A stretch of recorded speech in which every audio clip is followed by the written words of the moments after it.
Selamat siang para instruktur, judges, dan hadirin sekalian. Perkenalkan, kami dari tim Mangkosan ingin mempresentasikan tentang aplikasi yang kita buat selama 5 hari.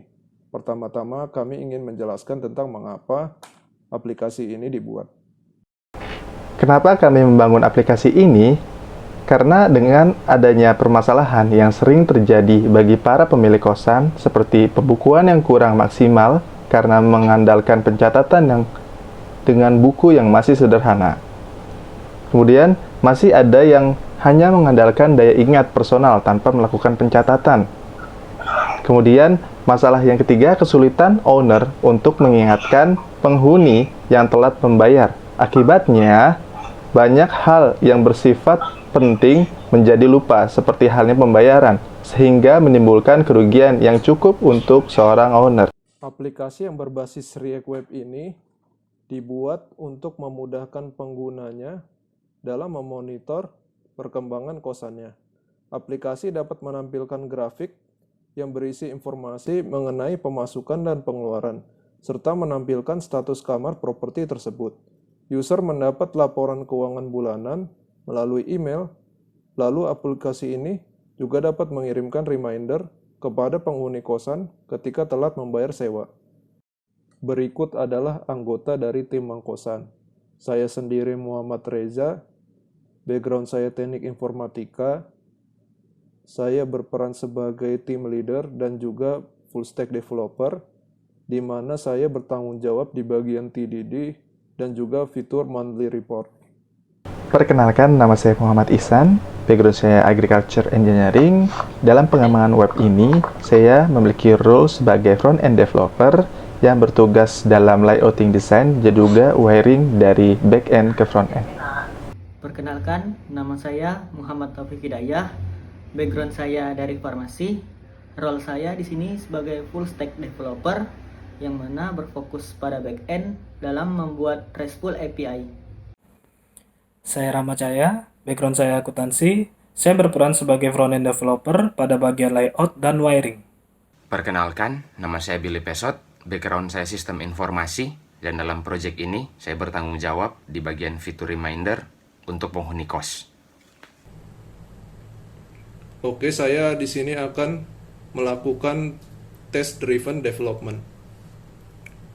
Ya, di sini dilihat kita melakukan 106 tes, dan di atas kita bisa lihat juga presentasinya 91,47.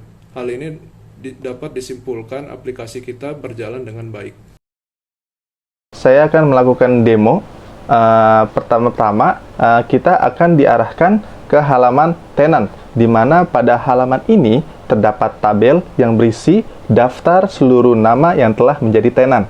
Dalam tabel ini, kita bisa mendapatkan informasi email, nomor telepon, dan juga keterangan check-in. Dalam tabel ini juga, kita dapat melakukan CRUD. Di sini, owner juga bisa mendownload data dari seluruh tenan ke dalam PDF.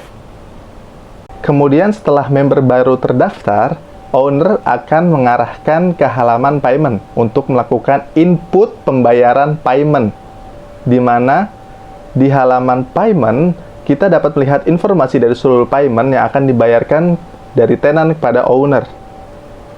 Ketika ada tenan yang akan membayarkan uang sewanya, maka akan ada notif yang masuk ke email tenan 3 hari sebelum jatuh tempo sesuai dengan tanggal yang diinputkan pada kolom due date.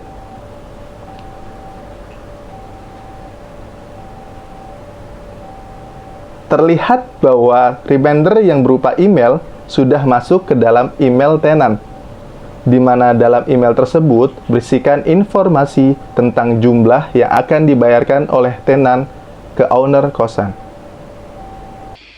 Selanjutnya, yaitu ke halaman profil properti. Di profil properti ini, kita mendapatkan informasi dari nama owner dan alamat owner, nomor telepon, email, dan quantity room. Di halaman ini, kita juga bisa mengedit data, di mana kita sudah sediakan tombol edit data informasi dari owner. Selanjutnya, ada halaman room. Di halaman room tersebut kita dapat informasi dari beberapa room yang telah difilter berdasarkan tipe dan statusnya. Di halaman ini juga ada table room, di mana kita dapat menambahkan room, status roomnya dari ada yang occupied, maintenance maupun empty. Di sini juga ada edit maupun delete.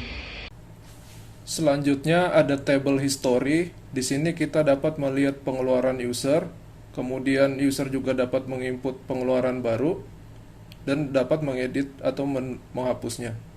Selanjutnya di bawah. Kemudian di bawah ada laporan pemasukan. User juga dapat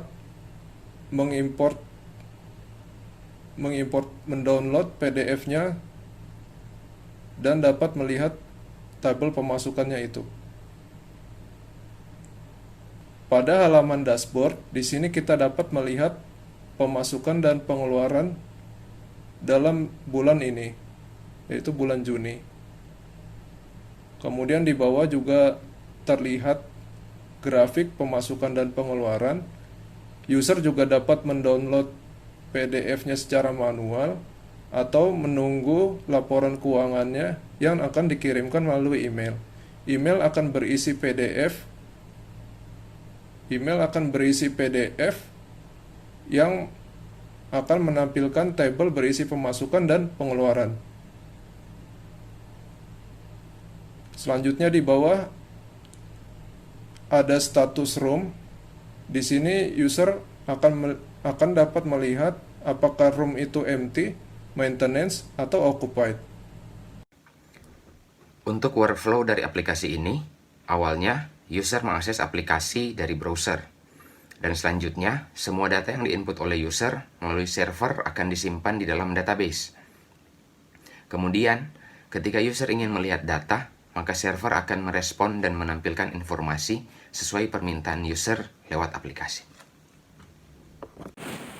Lalu, stack yang digunakan pada aplikasi kami adalah, dari sisi backend, kami menggunakan Node.js dan Express.js untuk basic dari aplikasi kami, PostgreSQL untuk database, dan SQLite sebagai ORM-nya.